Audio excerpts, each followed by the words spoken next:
Ladies and gentlemen, welcome back. In this part of our civil society hearing, we have our final panel of today's event. We are joined on the panel by most eminent and distinguished international experts who will share with us their recommendations and their observations from today's hearing. I am delighted to be joined by Dr. Taher Boumedra, the Director and former head of the UN Human Rights Office in Iraq, by Professor Kevin Heller, the Special Advisor on War Crimes to the Prosecutor of the International Criminal Court, by Professor Karen Smith, the former UN Assistant Secretary General and Special Advisor of the Secretary General on the Responsibility to Protect, and by Judge Wolfgang Schumberg, who, among many positions, has served as a judge of the International Criminal Court for the Tribunal of the former Yugoslavia and as judge of the International Criminal Court for Rwanda. May I start with you, Professor Heller? Thank you. It's an honor for me to be here, and like all of the other people who've spoken, I want to express both my respect and my support and solidarity for everyone that was affected by this terrible massacre. I'm not an Iran expert, so I will focus more on the law in my presentation, and I want to touch on two issues. Which crimes were actually committed during the 1988 massacre, and then what avenues might exist for some kind of accountability. Before I begin, I do need to say that I'm offering my opinions in a personal capacity. I'm not appearing on behalf of or speaking for the Office of the Prosecutor at the ICC. So in terms of crimes, we are, of course, as we've heard a number of times today, primarily speaking about crimes against humanity. Many crimes against humanity were committed in 1998. In fact, it would probably be quicker to discuss the crimes against humanity that Iranian government officials did not commit that year than the ones that they did. So I think there are 7 basic crimes against humanity that are relevant here. The first is perhaps the most obvious, and that's murder. The crime against humanity of murder is very straightforward. Intentionally or knowingly causing the death of even one person will qualify, as long as it is in the context of a widespread or systematic attack on a civilian population, which is undeniably the case for the 1988 massacre. The second one is extermination. This crime against humanity differs from the crime against humanity of murder simply by scale. It requires the death of many people. We don't know exactly how many qualify, but certainly not just one. By any standard, tens of thousands of murders of innocent people would qualify as extermination. It's important to note, kind of as a jurisprudential matter, that international criminal law doesn't require the individual perpetrator to have personally caused many deaths, although someone like President Raisi clearly did. It's enough that the perpetrator caused the death of one person as part of a larger program of extermination. The third one, imprisonment or severe deprivation of liberty. The key to this crime against humanity is that the imprisonment or the deprivation of liberty must be arbitrary, not imposed following a legal proceeding that satisfies international standards. This crime clearly applies to all of the victims in the 1988 massacre, those who were not serving a prison sentence when they were rounded up and executed, as well as prisoners who were still in prison when they were executed despite being entitled to release. As we've heard again and again, the death commissions held what can only be described as show trials, their outcomes predetermined. Fourth crime against humanity is torture. This one is very straightforward. It implies not only to the executed themselves, who must have suffered terribly knowing their fates, but also to the prisoners who escaped execution but were physically tortured or caused massive mental harm through actions such as mock executions. The fifth crime, persecution as a crime against humanity. This one involves depriving individuals of one or more of their fundamental rights under international law by virtue of their membership in an identifiable group. Now, the victims in the 1988 massacre were deprived of their right to life, perhaps the most fundamental right of all under international law. And they were deprived of their right to life on the basis of their membership in a political group, and also perhaps on the basis of religion, an issue that I want to come back to. That is the crime against humanity of persecution. Sixth, enforced disappearance. I don't need to spend much time on this one because we've discussed it many times today, but each and every individual responsible for arresting or executing or refusing to acknowledge the fate of even one victim committed the crime against humanity of enforced disappearance. And then seventh and finally, other inhumane acts. This crime against humanity is what we call a catch-all provision. It applies to acts that don't technically qualify as one of the specific crimes against humanity, but are both similar to them and cause a similar degree of physical or mental harm. I believe that this crime against humanity would apply to the suffering experienced by the families of the executed prisoners. The mental suffering that they experienced by not knowing the fate of their loved ones is, I think, inarguably severe enough to qualify as an other inhumane act. Now, finally, with the crimes, before I turn to genocide, with regard to all of these crimes against humanity, it's important to emphasize that criminal responsibility is not limited to those who actually carried out the executions. It extends to include anyone who ordered the executions, such as now President Raisi, as well as to anyone who aided and abetted the executions, such as the individuals who arrested the victims, refused to acknowledge their whereabouts, or even who simply helped cover the executions up. All of those individuals are criminally responsible for crimes against humanity. Now, I also want to say a couple of words about whether the 1988 massacre qualifies as genocide. This is a more difficult issue, I think, from a legal perspective, because genocide, unlike the crime against humanity of persecution, cannot be committed against political groups. Political groups were specifically excluded from the Genocide Convention. But that isn't, I think, the end of the story. Jeffrey Robertson, who you heard from earlier, and a number of other experts have argued that the victims in the prison massacre were actually targeted, at least in part, because of their religious beliefs, beliefs that dictated their opposition to the regime. And this, of course, is supported by the fatwa itself, which, as you all know, reads in relevant part, as the PMOI do not believe in Islam, and as they are waging war on God, it is decreed that those who are in prison throughout the country and remain steadfast in their support are waging war on God and are condemned to execution. Now, a victim of genocide does not have to objectively qualify as a member of a different religious group than the perpetrator.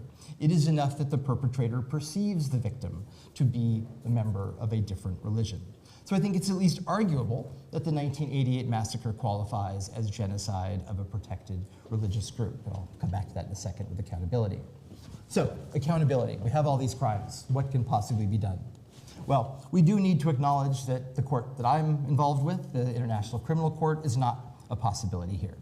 Iran is not a member of the court, so it is not subject to its jurisdiction, and in any case, the executions took place far too long ago for the temporal jurisdiction of the court to apply. The court can only prosecute acts that are committed after 1 July 2002. So the more promising route is one that we've heard discussed today, which is universal jurisdiction. A state other than Iran prosecuting the Iranian perpetrators.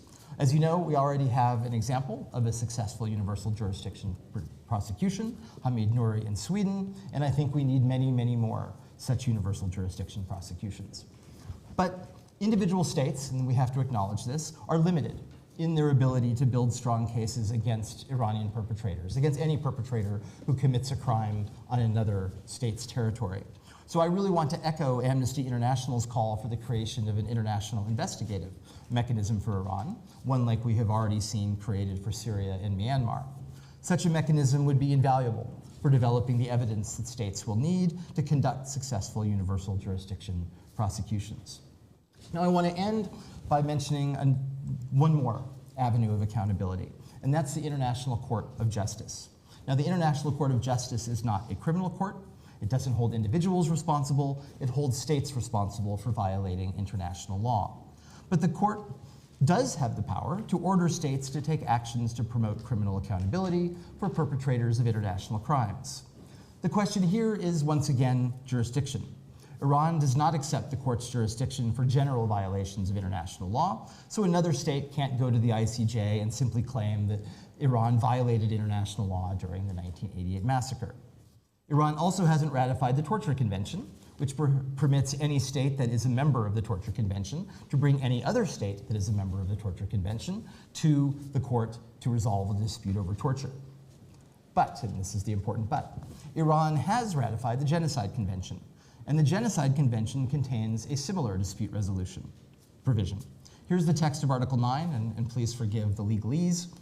Disputes between the contracting parties relating to the interpretation, application, or fulfillment of the present convention, including those relating to the responsibility of a state for genocide or for any of the other acts enumerated in Article 3, shall be submitted to the International Court of Justice at the request of any of the parties to the dispute. So, what does this mean? It means that insofar as the 1988 massacre can plausibly be described as an act of genocide, any state that has ratified the Genocide Convention, and there are 152 other states than Iran, could bring a case against Iran at the ICJ. Now, such cases, even a few years ago, would have been unthinkable. But cases involving the Genocide Convention via this article have become increasingly common. We've seen two in the last year alone, as you probably know. Gambia accusing Myanmar of committing genocide against the Rohingya, and South Africa accusing Israel of committing genocide against Palestinians. Now, I think that the genocide question, though certainly not an easy one, is close enough that the ICJ would be likely to accept a case accusing Iran of being responsible for genocide. Now, a state would have to bring that case. Individuals do not have the right to trigger the court's jurisdiction. But if a state that wanted to bring the case could be found, it could request the court impose what are called provisional measures until a final decision was issued. Such provisional measures could include, among other things, ordering Iran to prosecute the perpetrators of the 1988 massacre and to release all of the information it has on the victims of the massacre, particularly the locations of where the dead are buried. Now, we all know Iran would almost certainly refuse to comply with any such provisional measure, particularly against its current president. Regardless, a case at the ICJ would bring significant international attention to the 1988 massacre, as it has to the plight of the Rohingya and the Palestinians in Gaza. And a refusal to comply with the world's highest court would simply reinforce Iran's status, so very well earned over the past 5 decades, as a lawless pariah state. So hopefully that's food for thought. Thank you.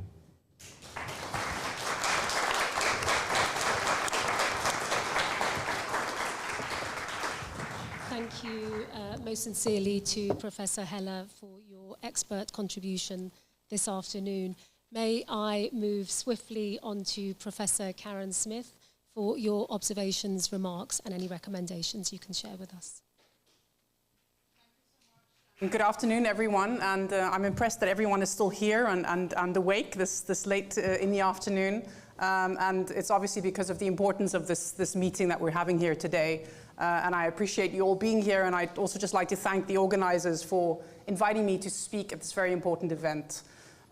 It's really been sobering for me today to listen to the testimonies of survivors and family members of victims. And it was very clear that even after 35 years, the pain does not go away. And while we've heard different figures today about the number of executions, these individual stories are what make these numbers come alive. Now, justice and redress take many forms, and I strongly believe that events like the one held today, which gives people a platform to tell their stories, plays a really important part in the broader quest for justice. I also say this drawing on my own experience of the South African Truth and Reconciliation Commission process, where public hearings were held across the country and broadcast daily across various forms of media. Not only did this allow people to share their experiences of gross violations of human rights, it also meant that nobody in the country or internationally could continue to say that they didn't know what happened or that they didn't realize how violent the apartheid state had been. Now, I'm not an international lawyer, and so I will limit my comments on legal matters. Luckily, I have a number of learned colleagues on the panel with me, so I'll leave that to them. What is clear to me, however, as someone who's not a lawyer, is that we heard plenty of evidence today. And of course, that also includes some of the documentation that's publicly available to substantiate claims of crimes against humanity having been committed in Iran in 1988. Now, while holding those responsible for committing these crimes is a matter of principle and something that is owed to the victims and their families, it is also significant in terms of the broader cycle of human rights violations, which may account to atrocity crimes their recurrence and their prevention. And a number of speakers have pointed this out today, but I wanted to really emphasize this, because we know from evidence-based research that the risk of recurrence of atrocity crimes is significantly higher in contexts where accountability for previous crimes has not been achieved. And in the United Nations framework of analysis for atrocity crimes, which is used by the office in which I serve, the Office of the Special Advisor for Genocide Prevention and the Responsibility to Protect, in assessing countries at risk of atrocities, a history of atrocity crimes combined with a record of impunity and weak state structures are among the core risk factors. We know, and we've heard a number of times today, that impunity breeds a culture of impunity, what some have referred to as systematic or structural impunity. And we've seen this in the increased violent repression of protesters and human rights defenders in Iran over the past few years, and continuing as we speak. I also want to emphasize again that although today's events focus on the year 1988, as we've heard from some of the survivors and family members, the arrests, torture, and some of the executions already started earlier, including from 1981 onwards, and obviously continued after that fact as well. And this underlines the point that we are dealing with, what we're dealing with here constitutes ongoing crimes against humanity. I now want to turn to the responsibilities of states to protect populations from and to prevent the commission of atrocity crimes. And when I say atrocity crimes, I'm referring to the 4 crimes of genocide, war crimes, crimes against humanity, which I think is particularly pertinent in this case, and also ethnic cleansing. And of course, these all fall under the responsibility to protect principle, which was, I'll remind you, unanimously adopted by all states, including Iran, at the 2005 World Summit.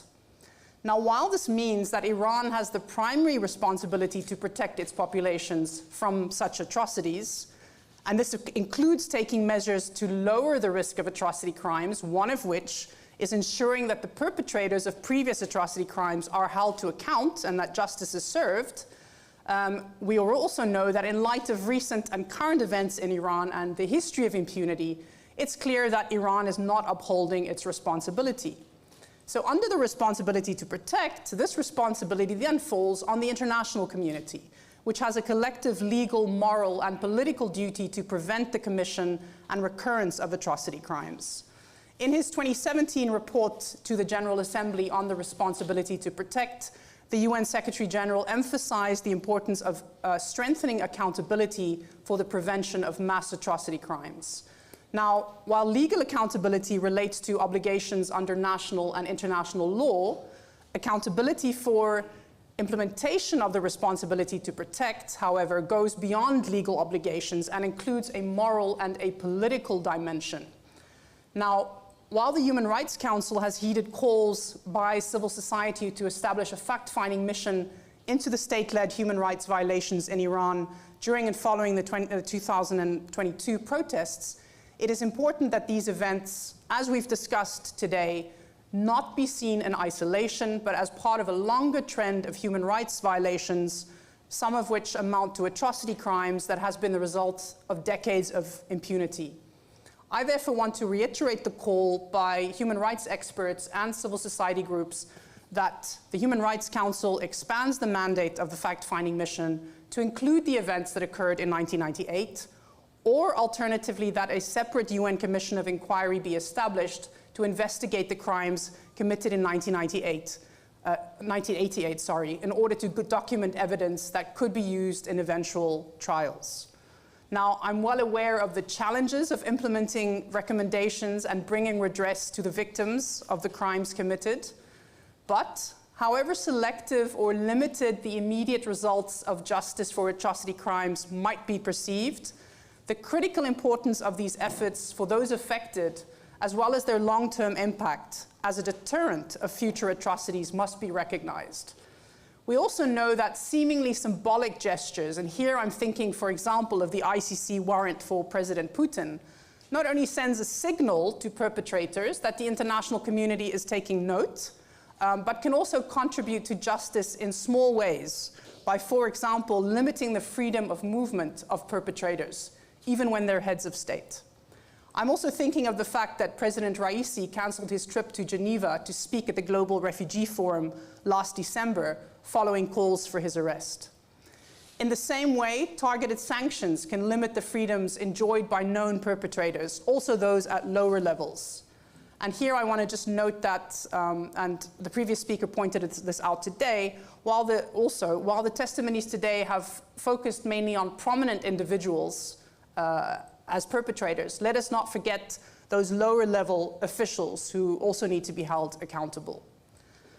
So while traditional justice in the form of arrests and trials might seem like a long way off at this moment, there are other ways in which justice can be served. An increasing number of states are turning to universal jurisdiction, as the previous speaker elaborated. Beyond the UN, I think there are specific groups within national governments that can be approached. I'm thinking particularly of legislators who've taken the lead in past cases of putting atrocity crimes on the agendas of legislative bodies and, for example, calling for the recognition of gross human rights violations as constituting atrocity crimes like genocide. But for all of these measures, investigations, and preferably UN-sanctioned investigations, are necessary. So this should continue to be a point of priority. I also want to reiterate that from the perspective of transitional justice, criminal justice on its own is also an insufficient response to atrocities. Alongside justice, there needs to be a process that reveals the truth about what happened. And this also constitutes a basic right of victims and families. And this has all been affirmed by the statements that we've heard today. This involves both the public accounting of the magnitude of the crimes committed, with today's proceedings, I think, being part of this process, but also families of victims being told the truth about the fate of their loved ones. Truth-telling lays the first stone in the pillar of prevention of future crimes. Finally, we often think of justice as an accountability mechanism used to address events of the past. At the same time, however, judicial proceedings are important in terms of deterring future crimes and strengthening potential reconciliation processes. In short, despite the challenges, if we want to not only achieve justice for past crimes, but prevent future violence and atrocities, we must continue to pursue justice and reject impunity. Thank you very much.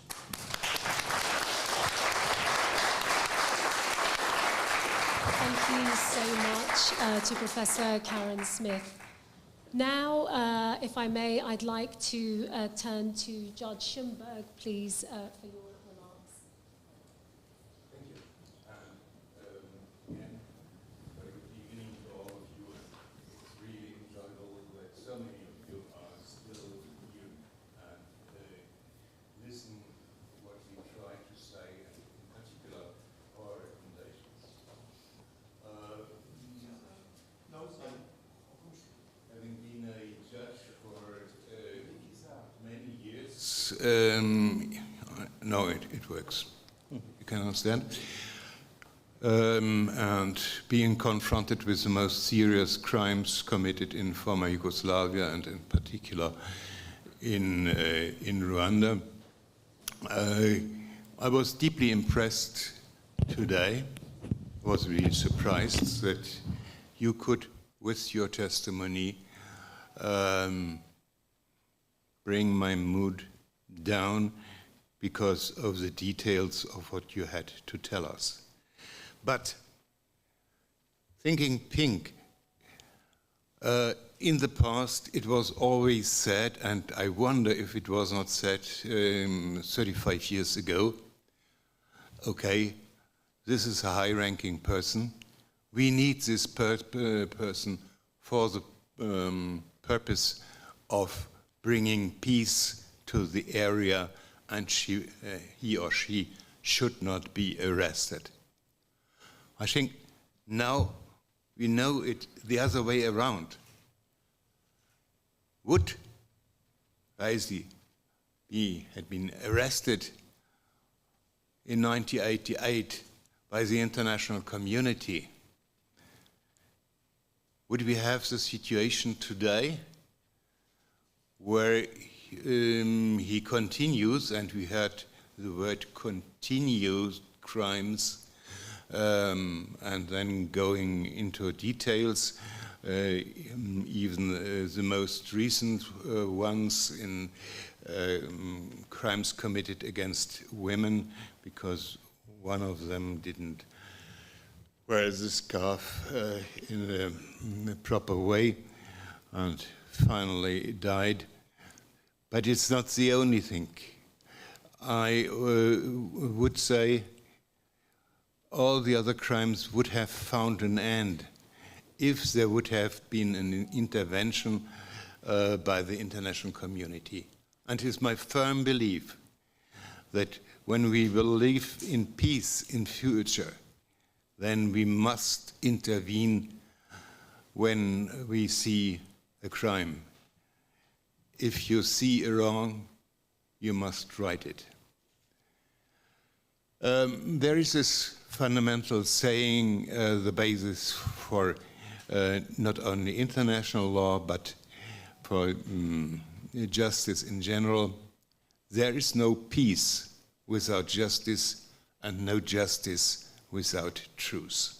It was mentioned already how important truth is. For now, it's the first step. Find the truth. I think it's wonderful that this organization contributes to finding the truth by allowing the witnesses to explain what happened to them, and this is the first.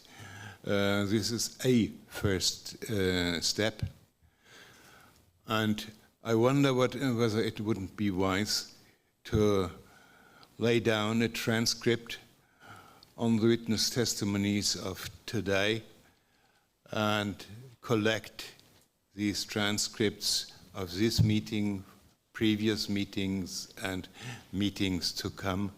This would be a foundation for coming closer to truth. But it was also mentioned, and reference was made to testimonies made in the Swedish case against Mr. Nouri. He was, as we heard, sentenced to life imprisonment and also upheld on appeal. Wouldn't it be wise to ask for permission of the court that all the evidence collected in this file would be given, at least in part, to this institution, that we can continue with in our way to finding and establishing the truth.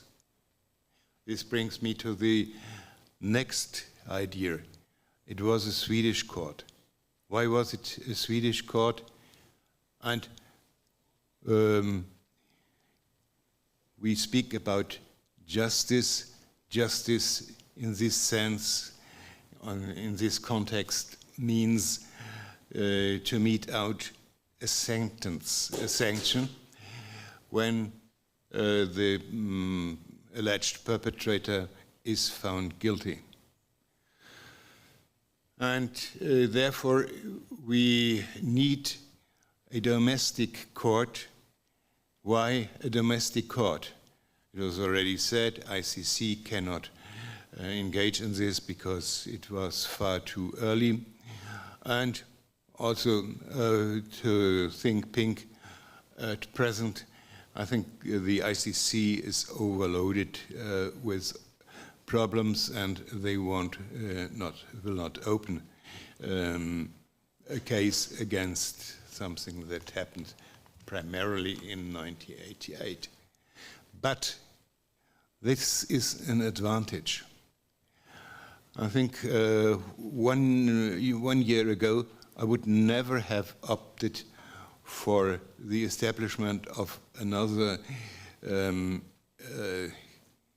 international court specifically for the crimes committed since 1981 what we heard from the evidence today, until today's date, committed on the territory or by state actors in Iran. This would allow to bring justice even if it's late, but it's never too late. Think about the hearings we have in Germany on crimes committed during World War II. They continue until today's date. If only the alleged perpetrators can stand trial from a health perspective. So this would be my first solution and my first option, that we at least try to convince people to open such a new court, specialized like it was with the Rwanda and Yugoslav tribunal, the Kosovo tribunal, the tribunal in Cambodia, and so on and so forth.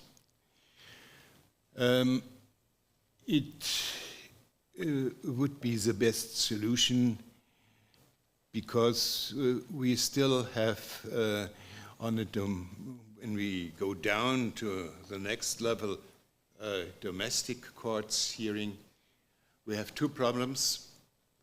The one is immunity. Only before the International Criminal Court, there is no immunity for sitting heads of state. But the domestic courts have to obey to the fundamental rules of immunity. If this is right or wrong, I wonder. I think we have to rethink this question of immunity when it's created in this way in the case before us. A person having committed serious crimes, and he knows about this, he cannot flee in the office of a president. I think for ordinary people, and lawyers should be ordinary people and thinking in this normative way, this is still an open question. And if you look into the most recent articles, there are first traces in this direction. Second, we should have or may have the problem of statutory limits. But that's not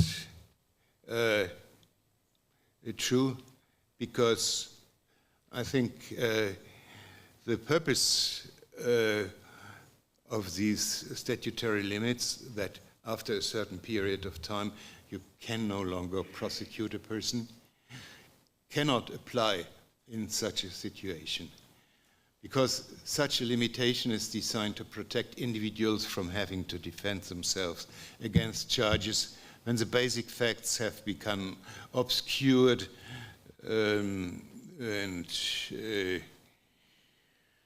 individuals have to defend themselves against charges when the basic facts have become obscured by the passage of time. So far, so right, but not in the situation we have before us. When the state itself declares we don't want to prosecute these cases, as it is the case in Iran, then I think a defendant cannot rely that there will be a statutory limit forbidding a prosecution. I recall when I was assistant to Herbert Wehner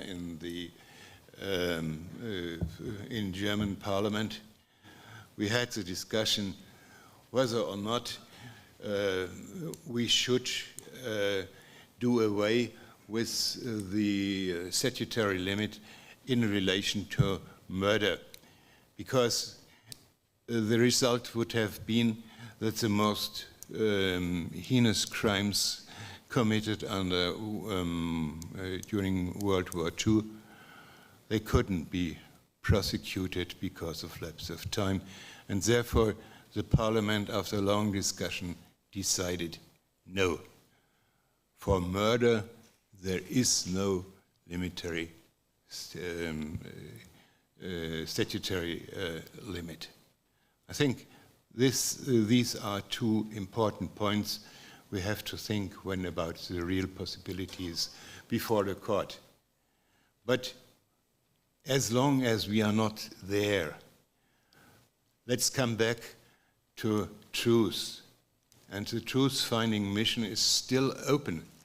But we have two examples mentioned already. And in particular, I want to refer you to the independent mechanism to assist in the investigation and prosecution of persons responsible for the most serious crimes under international law committed in the Syrian Arab Republic since March 2011. We could repeat verbatim repeat this order to establish when reference is made to the crimes committed in Iran since, maybe because the core crimes were committed in 1988, but we have heard already that it started in 1981. So that's a question that easily can be resolved. But the advantage of this is that this can really be used as evidence in a court of law, be it now an international court or be it a domestic court. We have seen what is possible in Sweden. We have seen it twice in Germany, in Lower Saxony, where we were short before opening a case. But of course, in such a situation, there's always a leak, and both perpetrators fled to Iran before they could be arrested. It's a pity, it's a shame, but there is a possibility to act in the future. And on this basis, we would have collected and consolidate and preserve evidence that can be used in court. And this evidence can be by former prosecutors in international courts prepared in files in order to facilitate and expedite fair and independent criminal proceedings, and then share information and evidence collected and analytical work produced with national, regional, and international courts. I think we could maintain this wording, and finally we would have a sound basis for finding the truth and for starting the way to peace. Because when we have established the truth, day will come that there will be a court. In parentheses, I would prefer a pan-European solution, that courts come together and hear cases, say, from Iran or from Syria, because it takes enormous amount of time, when at the same time we have a case in Sweden, we have a case in Germany, we have a case in Switzerland, and all the judges have to start from the scratch. So that's only one idea to bring together states having a universal jurisdiction. That could be also a possibility for bringing justice.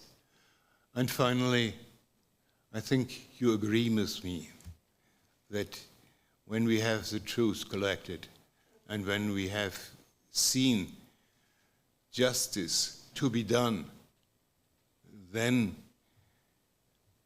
there will be more peace among you and all the other victims and relatives of the crimes committed in Iran, in particular in the 1988 massacre. I hope that we will be alive when this happens. When I edited with others the first draft for an international criminal court, nobody of us would have dreamt that there would be once a real existing international criminal court, and that many of us would sit there as judges. I think it's reason enough to be optimistic for the future. I thank you very much.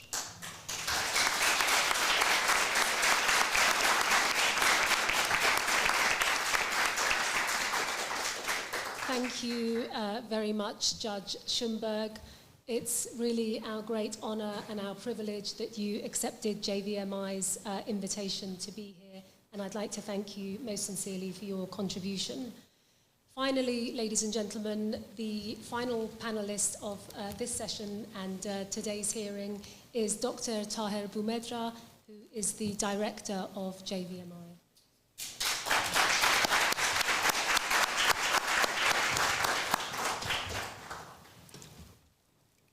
Thank you very much, Shahzada.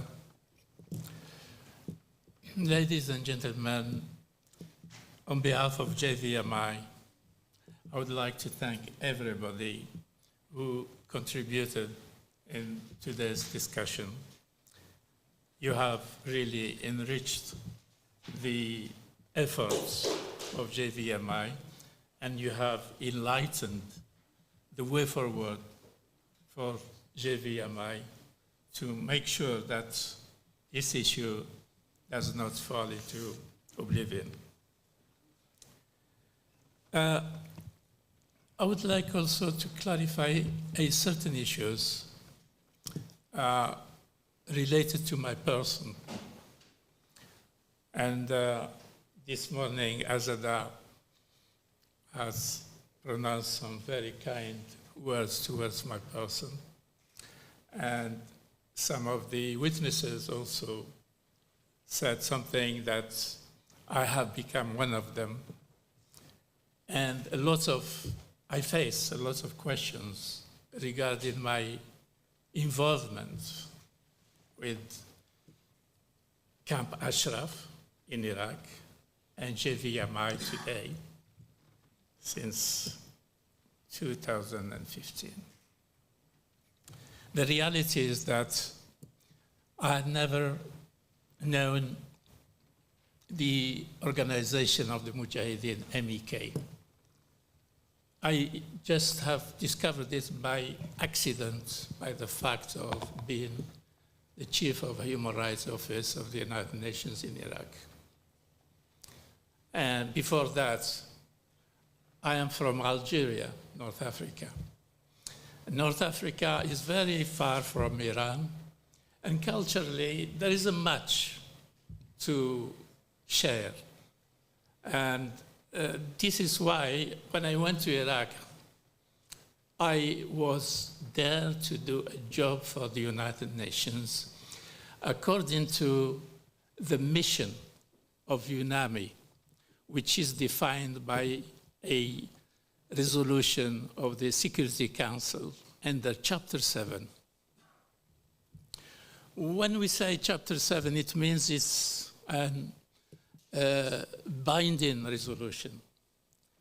But in fact, that resolution had a chapter that makes it for UNAMI to assist Iraq everything is done on request from the government of Iraq, meaning that whatever we do is we are there to serve the government of Iraq, which has the custody of the Iranian opposition living in Camp Ashraf in Diyala province in Iraq. To make sure that we've been doing the job in total impartiality, we don't even refer to them as mujahideen or members of the opposition, or we used to refer to them as the residents of Camp Ashraf, meaning as human beings, that's all. We treated them as human beings, and my mission was to monitor and promote the human rights in Iraq, not just in Camp Ashraf. By that position, we had to advise the government of Iraq how to deal with the situation of human rights on its territory. And here comes Camp Ashraf and the residents, where we had to make sure that they're treated correctly according to the basic human rights afforded to them. Now, there was a time where politics imposed that we serve the privileges of the government of Iraq before any other humanitarian or human rights consideration. And the UN report from Baghdad was always based on those political considerations rather than human rights considerations. And my report on human rights was always carefully edited to achieve that purpose. I find myself at the end of my mission in Iraq that I am not acting or behaving or doing the job of a human rights officer, because the political department of UNAMI will impose that we work for the government of Iraq, not for the basic mandate on human rights. So my mission was reduced to rather camouflaging the violations, and particularly those directed towards the residents of Camp Ashraf. And I was pushed to the extent where I had to act while, as the chief of the Human Rights Office of the United Nations in Iraq, I acted as a whistleblower to tell the international community that there are crimes taking place in Camp Ashraf. Extrajudicial killings happened in Camp Ashraf, and I was the witness. It happened in 2009, 2011, 2012, 2013, and very lately, they followed them all the way to Albania. The regime has killed more than 100 people, completely disarmed, defenseless. They executed them, over 100, and many others were maimed, and some of them injured for life, and others contracted all kinds of diseases due to all kinds of persecution they suffered. I would put what happened in Camp Ashraf is part of the or implementation of the fatwa of Ayatollah Khomeini, because the fatwa has never been annulled or abrogated. It's still in force. And for those who are familiar with Sharia law, a fatwa doesn't lapse till it achieves its objectives. And Khomeini had made this clear that the objective is to annihilate the opposition, and mainly the MEK. So as long as they're there, the fatwa is applicable. And you are very aware of the other fatwa against Salman Rushdie. The fatwa against Salman Rushdie, only last year, there was an attempt on the life of Salman Rushdie, and he was shot. He survived, but he lost an eye. That means this is the fatwa, and the fatwa does not need to be implemented by state institutions. A fatwa in Sharia law is an obligation on all Muslims all over the world. That means anybody could take it upon themselves and go and shoot the person against whom the fatwa was issued. So this is private justice, sort of. This is why on our title of this conference, we spoke about the ongoing crimes. And maybe we need to understand what it means by ongoing crimes. Because, in fact, the crime has started by the issuing the fatwa. It started in 1988, and it's continued throughout. It has never stopped. So they have to be followed to Camp Ashraf. They were killed in Camp Ashraf. The demonstrators in 2019, 2020, people went out to the street to demonstrate against poverty, against unemployment, against the harsh way of living. They were executed.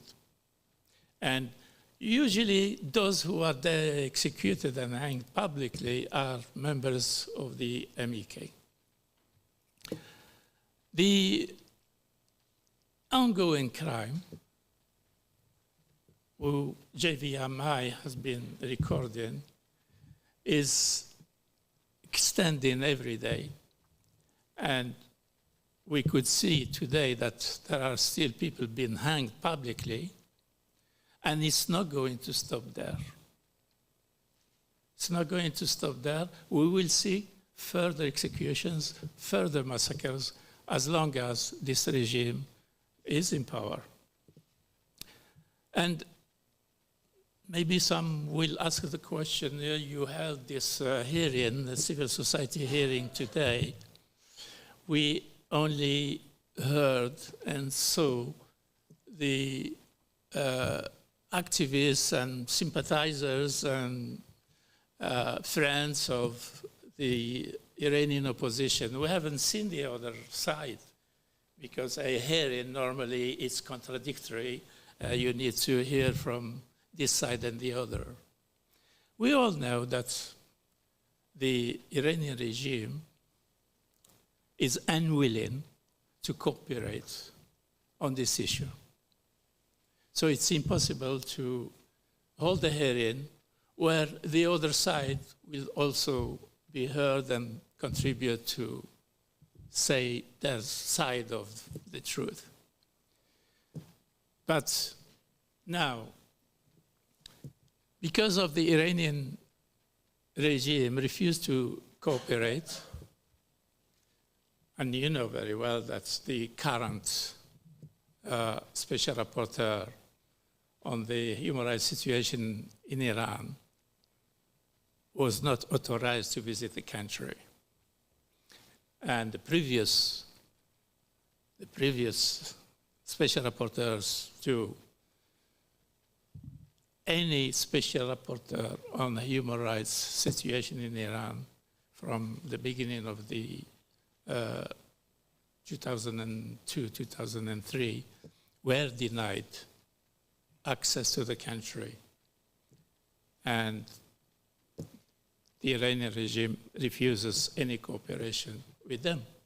So this is why it's impossible today for us to hold a hearing where we gather people for a contradictory debate and hear all sides. So we are doing all we could. If the other side wants a hearing, we will welcome that. We want to hear what's exactly they think about what they did against the political prisoners in 1988, the massacres, which I personally witnessed in Camp Ashraf. And maybe I should tell you that while the executions in Camp Ashraf were taking place, I went to the people in charge of the security forces in Iraq. I asked them to stop the killing. And they denied that there is a killing while it's ongoing. And I showed them video clips of the ongoing killing. And yet they told me, oh, this is just propaganda. So the end was 36 people were killed. And I had to send out of Iraq secretly my report to Geneva because the political department would not accept that I will send out the truth to the world community.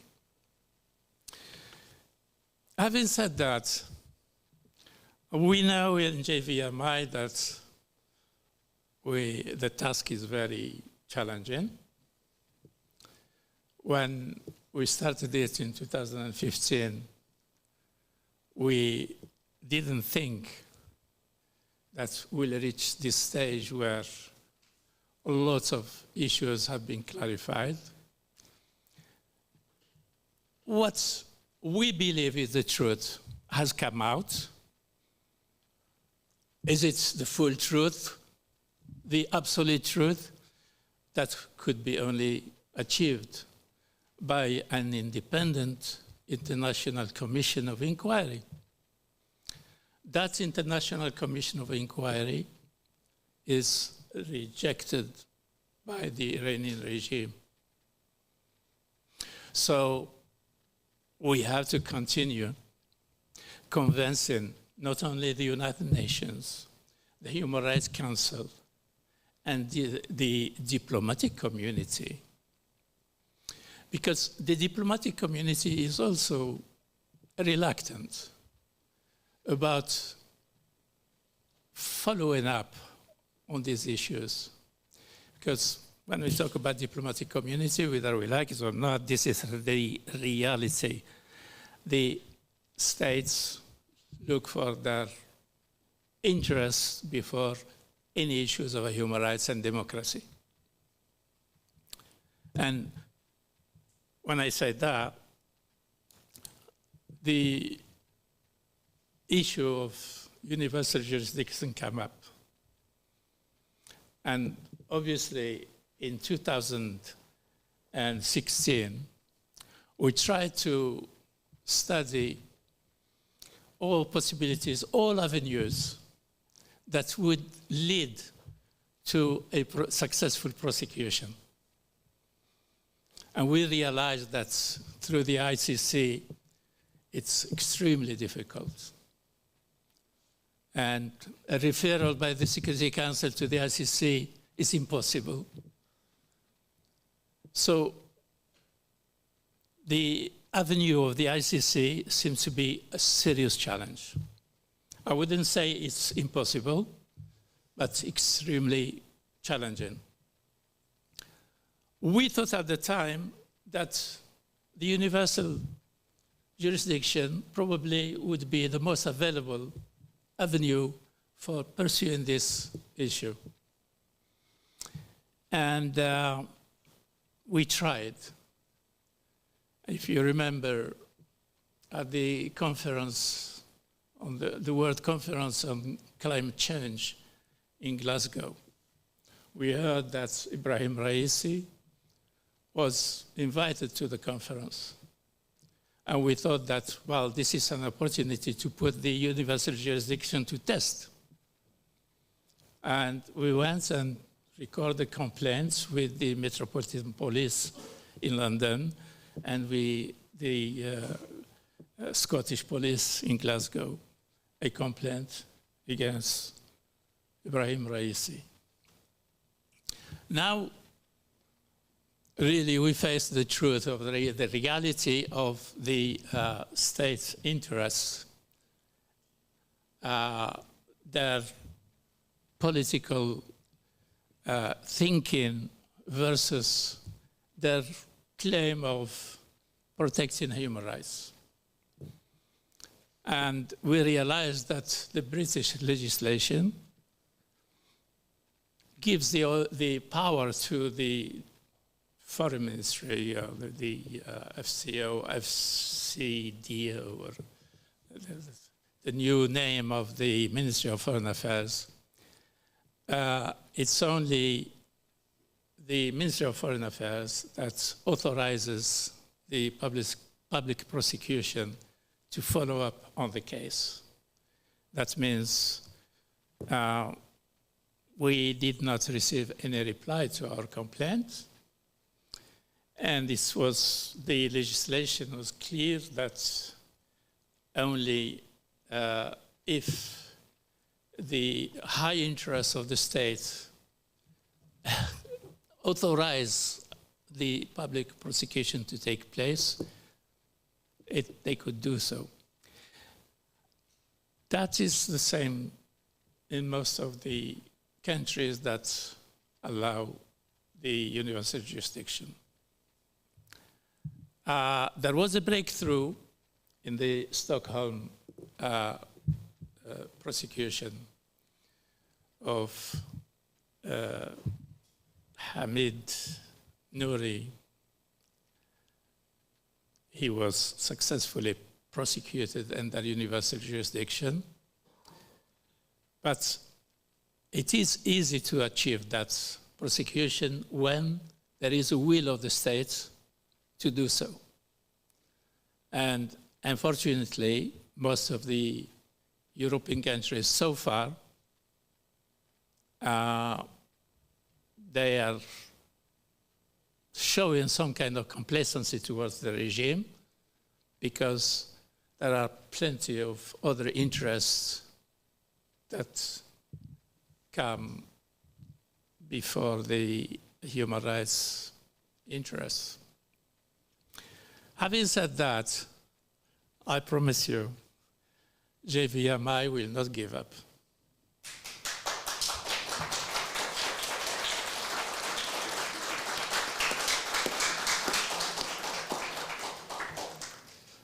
We will double effort to make sure that we do work at the level of the diplomatic community.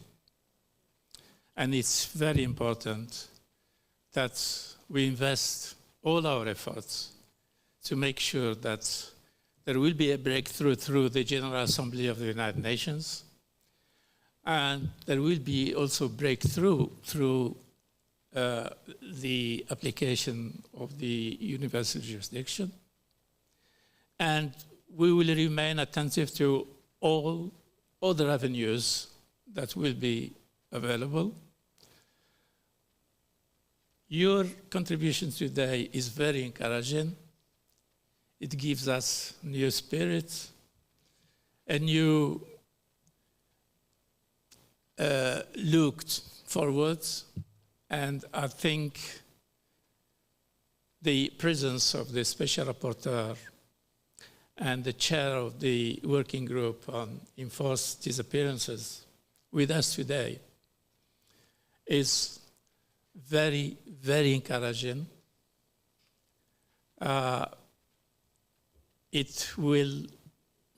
will make sure, and they already did, that there is a documentation, official documentation of the crimes that took place in 1988 and are still ongoing. So, keeping records and making sure that the documentation and also the evidence is not lost. And you know, in the international community, and international law is a very special kind of law. It develops very progressively.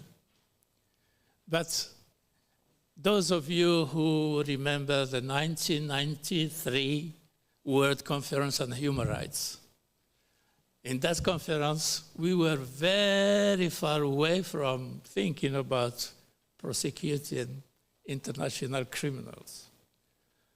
But since the World Conference in 1993, the humanity had made lots of progress on all levels.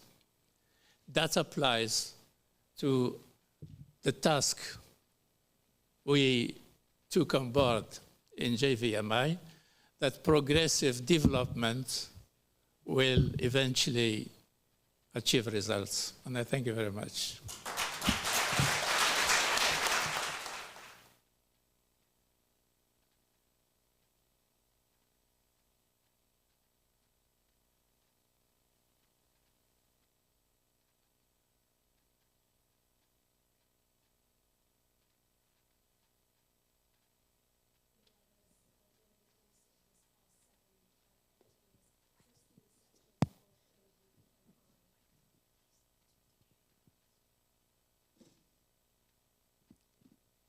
In case you didn't hear me, I really just wanted to say once again how grateful we are to Dr. Boumedra for his tireless endeavors and really for all of his efforts in working with the families and the survivors of the 1988 massacre in their quest for justice during the course of this 7 to 8 years since the inception of JVMI.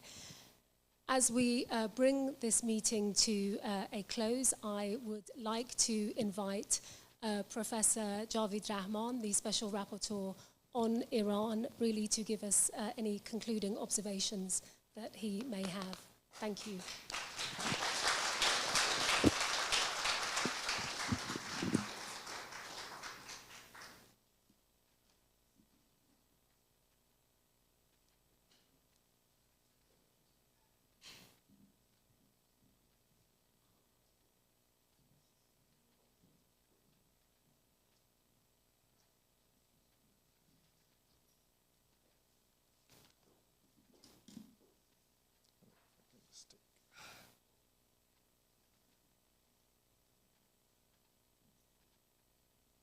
Hello, good afternoon, Excellencies, distinguished guests, ladies and gentlemen.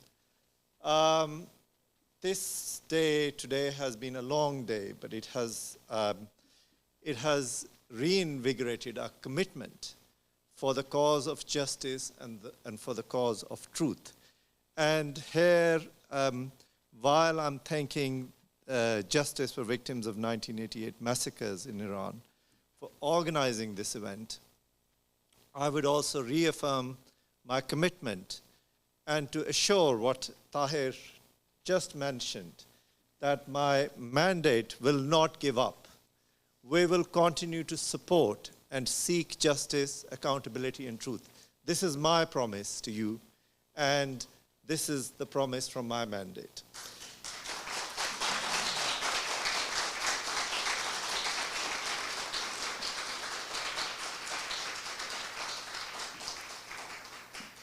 Thank you, ladies and gentlemen. We have today heard harrowing stories, testimonies of the victims, the survivors, their families and friends about the tragedy of the 1988 massacres.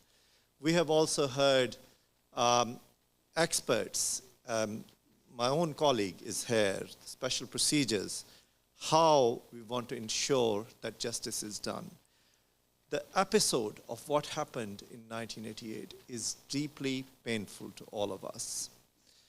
As you all know, the 1988 massacre in Iran refers to the systematic and widespread extrajudicial executions and enforced disappearances of political prisoners during the summer of 1988. While there may not be consensus on the number of individuals who disappeared or were executed in 1988, as we have heard, there is substantial, overwhelming, and indeed irrefutable evidence that thousands of individuals were summarily and extrajudicially killed and arbitrarily deprived of their right to life.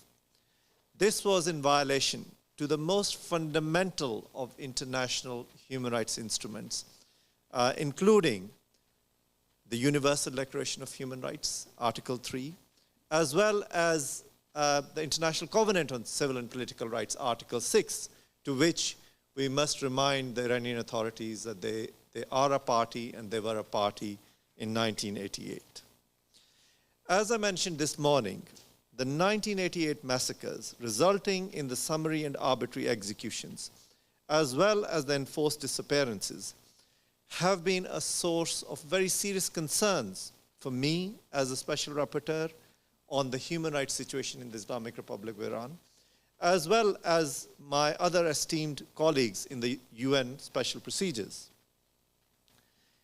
Some of you may remember, and I think we have already made reference to that, to the late, great Asma Jahangir, and my colleague is here who mentioned that as well. Asma Jahangir noted in her report to the UN General Assembly, and I quote her, she stated that overwhelming evidence shows that thousands of persons were summarily killed. And she highlighted the right to a remedy, including what she said, the right of an effective investigation of the facts and public disclosure of truth and the right to reparations. I think these are very important statements. I mean, carefully look at what she is saying, that there must be a right to an effective investigation of facts, public disclosure, as well as the right to truth and the right to reparation and remedies. And these are some of the elements which I will highlight in my recommendations later in this presentation. Again, as already mentioned today, in a 2020 communication to Iran, a number of United Nations special procedures, including my own mandate, expressed strong concerns at what we call the alleged continued refusal to disclose the fate and whereabouts of thousands of individuals who were reportedly forcibly disappeared and then extrajudicially executed in 1988. This communication goes on to note that enforced disappearance continues until the fate and whereabouts of the individual concerned are established irrespective of the time passed, and the family members have a right to truth. And again, today's discussions have been important because we have been discussing with my esteemed colleagues that there is a need for us to have a follow-up on the 2020 communication, and that we will do to again remind the Iranian authorities that there is something they are hiding. They're hiding the facts and they're hiding the truth. And we know, we want to know the reasons, and we want to highlight before the Human Rights Council. Again, I think this has been mentioned, the UN Working Group on Enforced or Involuntary Disappearances, in a report to the Human Rights Council in August 2022, expressed concerns about the ongoing concealment of burial sites of those forcibly disappeared in the 1988 massacre. The working group notes, and I repeat their statement, whereby the working group, in quotation, reiterates the concerns expressed by the ongoing concealment of burial sites of those forcibly disappeared and allegedly executed between July and September 1988 across the country. The working group recalls that an enforced disappearance continues until the fate and whereabouts of the individuals concerned is established, and repeats its support for an international investigation on that matter. End of quotation. Now, in the light and in the face of such overwhelming evidence of international crimes, most notably crimes against humanity, of torture, persecution, murder, extermination, and forced disappearances, as well as the crime of genocide, having been committed, the big question that we need to address is how have the Iranian authorities dealt with this issue? And I know Tahir has already very eloquently mentioned what we know, but for the sake of the record, I want to state the following, that after the 1988 massacre, the tragedy of 1988, Khomeini's willing executioners who had ordered these mass arbitrary executions were indeed rewarded and were promoted to high positions in politics, in judiciary, and within the judicial and domestic framework of the country. And as we know, many of these remain in that high-powered position as of today. The current Iranian president, as we have referred many times today, acted as the member of the death committee. And many witnesses have already made reference to his role in mass executions of 1988. So what do I have to say to the international community? I implore upon the international community, in particular, members of the Human Rights Council, and I hope that there are some delegates still here with us. I implore upon them to listen to the voices, to the pain and grief of the victims and survivors of the 1988 massacres, and to act judiciously but decisively to ensure justice and accountability fully in accordance with international law and respecting the right to a fair trial. Now, one possibility, again, that has been alluded to by Tahir, but others as well, is that of the use of universal jurisdiction by states to try individuals for serious crimes, including crimes against humanity and other serious crimes of international law and serious human rights violations. As you know, in July of 2022, a Swedish court convicted Mr. Hamid Nouri for his role in the torture and mass executions in the Islamic Republic of Iran during 1988, as the court found him guilty of war crimes and murder and sentenced him to life imprisonment. This decision, as many of you would know, was upheld on appeal in December of last year. Again, the subject of trials in absentia has been raised today and previously. Now, if the trials in absentia do take place, and if they are accompanied by fair trial guarantees, there could be a future possibility of ensuring justice and accountability.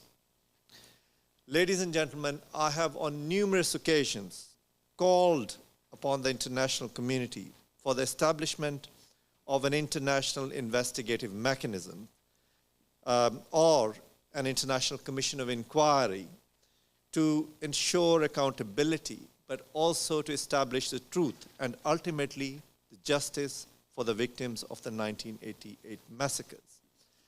In my mind, this mandate of the investigative tribunal or the commission of inquiry would focus on the massacres of the 1980s, in particular the summary, extrajudicial, and arbitrary executions of 1988, as well as the enforced disappearances from that time onwards. But, ladies and gentlemen, I believe that in addition to an investigative mechanism, the International Commission of Inquiry, important as it is, it should not be an exclusive mechanism to ensure justice and an appropriate closure to this grave tragedy. Therefore, in parallel to the international mechanism, the Commission of Inquiry or the investigations, the international community, and again, I look towards the Human Rights Council, that the international community and the Human Rights Council must seek the establishment of what I say, a Truth and Reconciliation Commission. Because ultimately, we are also looking at establishing the truth and a dignified closure to this issue. So what is going to be the role of this Truth and Reconciliation Commission? To my mind, this would include, amongst other things, to provide a profound, sincere, public apology and acknowledgement that thousands of persons were murdered extrajudicially, arbitrarily, and summarily, and thousands were forcibly disappeared. There must therefore be an apology, a sincere statement coming from the state itself that those persons were wrongfully, unlawfully, and unjustly executed or remain and forcibly disappeared. Number two, the authorities must provide all relevant information to the relatives of the victims and their loved ones. This information must include an honest and truthful explanation of what happened to these individuals.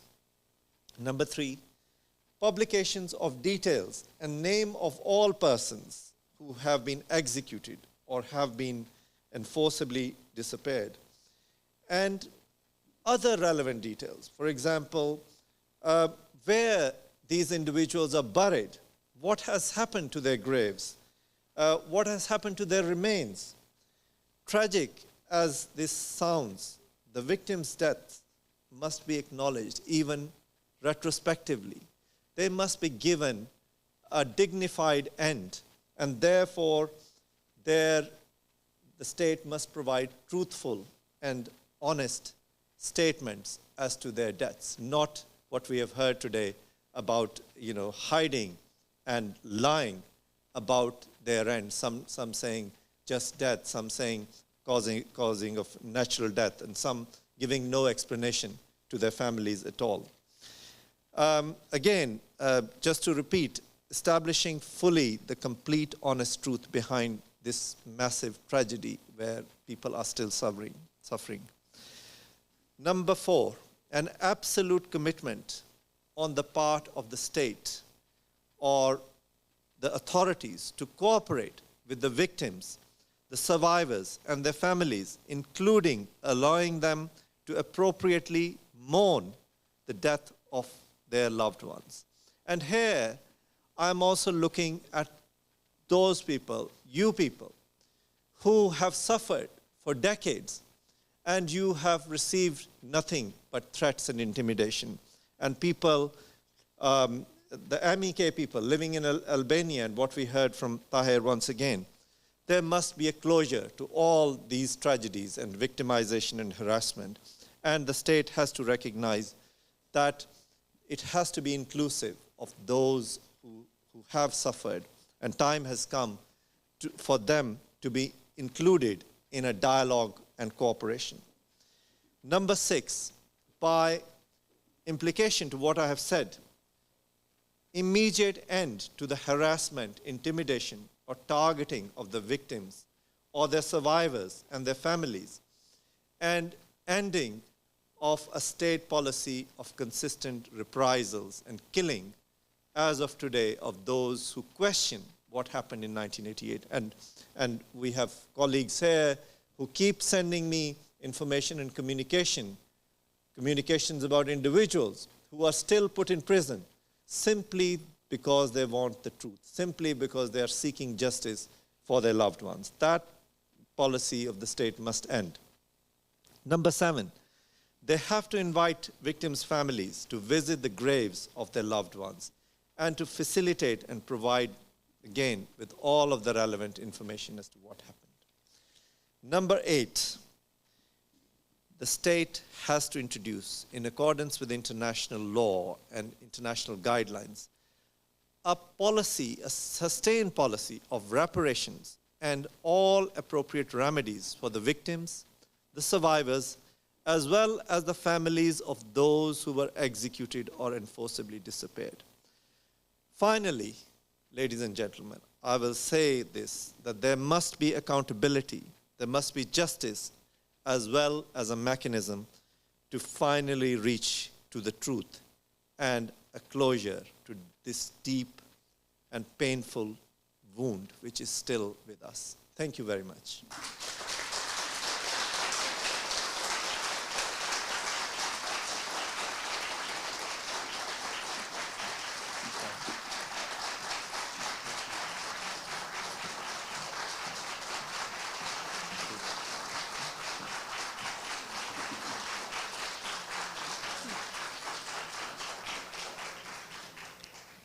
Thank you very much to Professor Rahman. Distinguished guests, ladies and gentlemen, in closing today's meeting and this civil society hearing, allow me most sincerely to thank all of our panelists from this morning's session and also from this afternoon's session. On behalf of JVMI, I'd like to echo Tahir's words in really thanking all of our international experts for their attendance and their participation.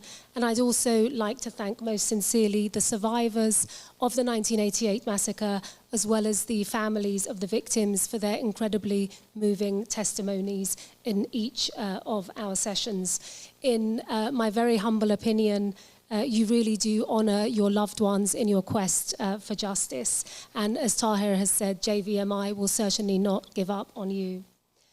Finally, in my opinion again, and as others have said, justice is timeless, and it really is high time that the perpetrators of the 1988 massacre are brought to justice for their crimes against humanity and for the ongoing crimes against humanity against the Iranian people. Ladies and gentlemen, thank you so much.